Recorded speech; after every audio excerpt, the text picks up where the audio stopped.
Hello everyone and welcome back to the Chess24 Legends of Chess tournament. We are continuing with the second match, Anish Giri versus Jan Nepomniachtchi, and in the first match Nepo was able to win, and now Giri needs to win the second match to force the third match and hopefully reach the finals to face Magnus Carlsen. And yes, Magnus was the victor of the second match against Peter Svidler, so he is already in the finals. And here Giri started the second match with a loss, so Nepo needs, he needs one more win and then a draw to clinch the match. But now this is the second game of the match that we are going to show, as I thought it was the most interesting one they played.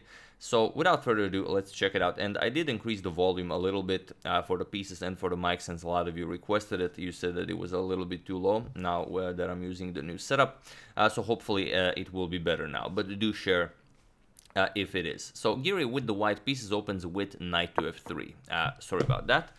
We have the reti on the board. We have knight to f6, c4, and c5 now. So basically transposing into the English, we have knight to c3 and knight to c6. The four knights of the English is on the board.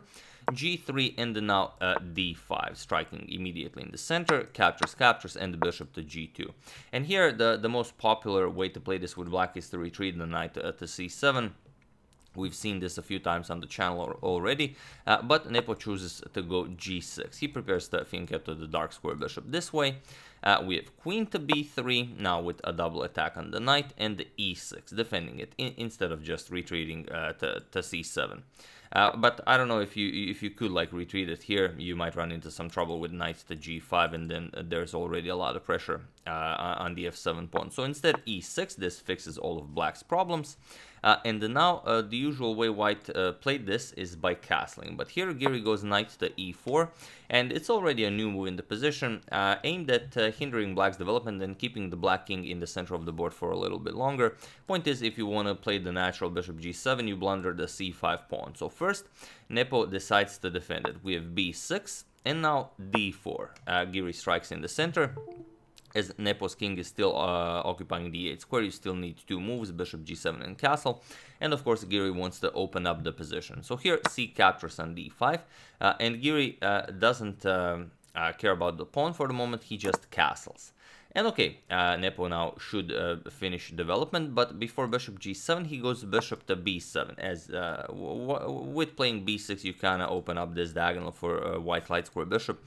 Could get a little bit dangerous. So rook to d1, now Giri is ready to win back his pawn, and only now bishop to g7. And now Nepo is definitely ready to castle kingside, but bishop to g5 first. One more move, a nice developing move, keeping the king in the center for a little bit longer. And now you could move the queen.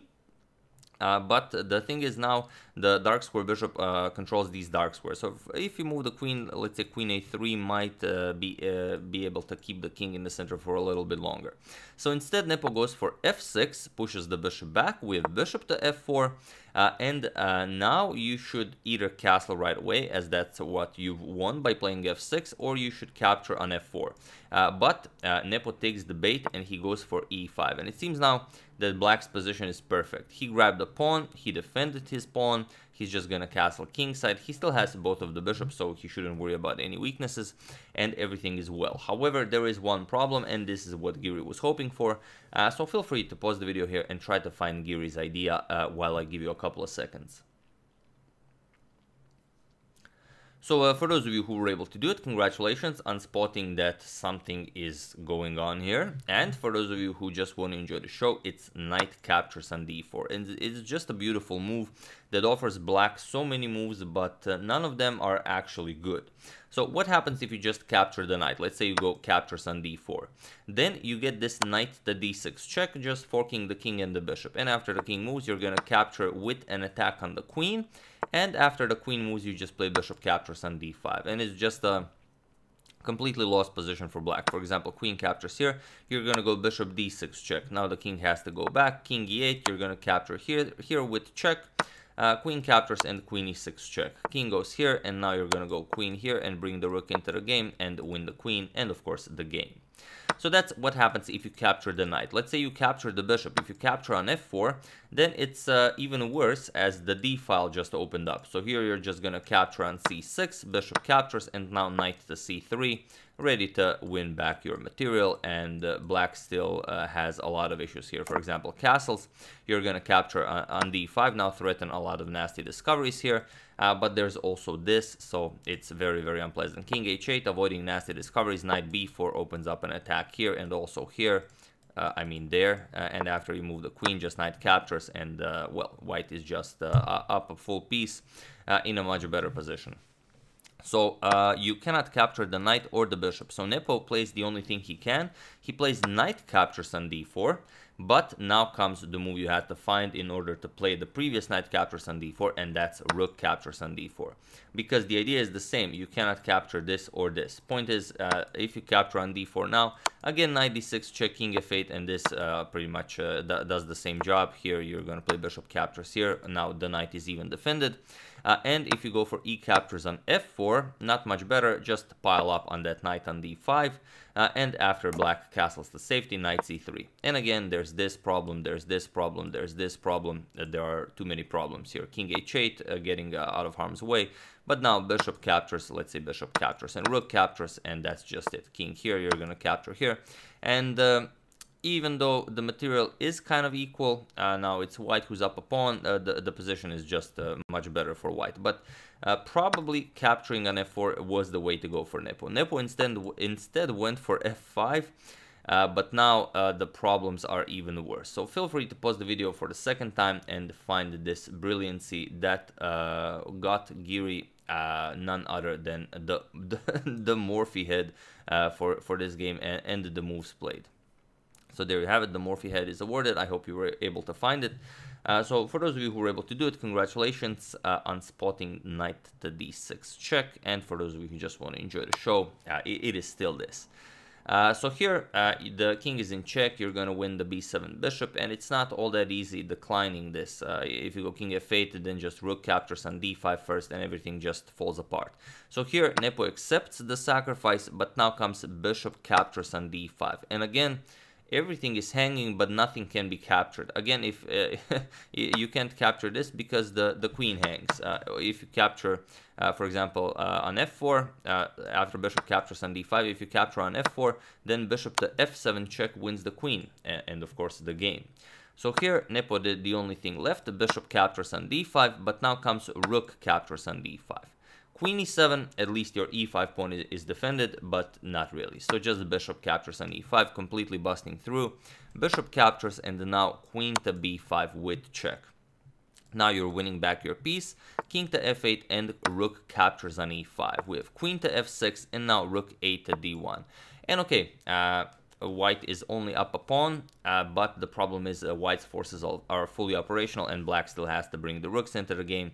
And that's the real issue here. So king g7, preparing to bring the rook into the game. Now rook to d7 check. King h6 and rook e to e7. And here you don't have a lot. The queen, let's say here to check is coming, and there's not much you can do here. Nepo, however, finds a very resilient defense. Rook a to e8. Now just offering to trade rooks, and queen b4 going for this check.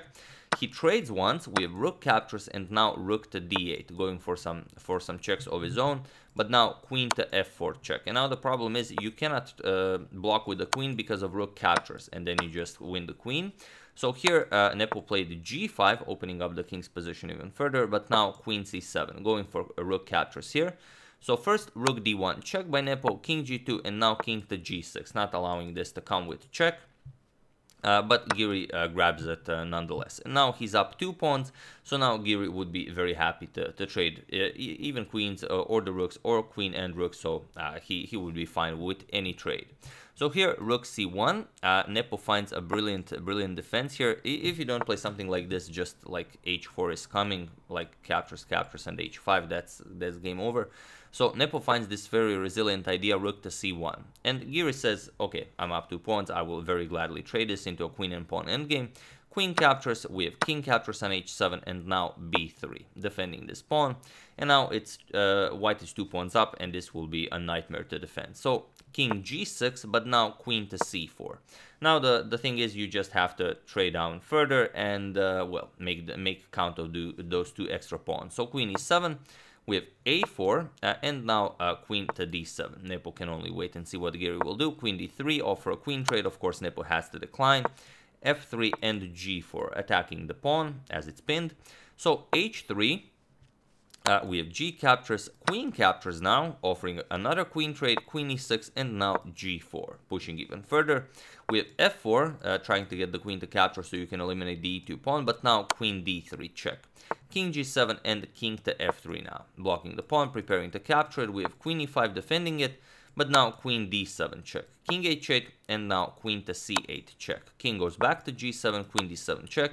Giri repeats a few times, king h8, and now queen back to d3.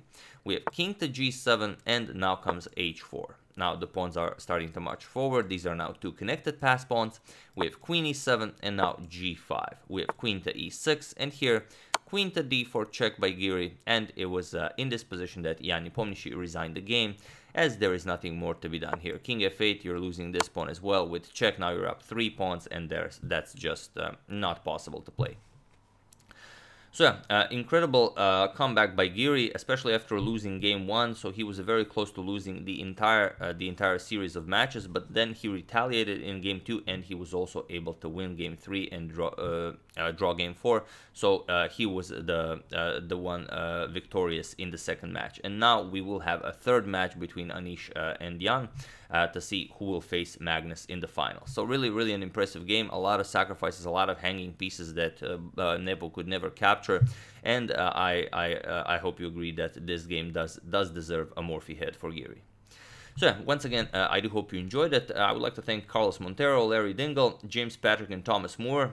Seems to be a whole family of excellent subscribers. Very happy to see that. And yeah, as usual, you can check 2 of my previous videos here. Thank you all for watching, and I will see you soon, continuing the coverage of the finals of the Chess24 Legends of Chess, checking up on your wonderful suggestions and whatever else happens in the chess world. So thank you all, I will see you soon, and have an excellent rest of your Sunday.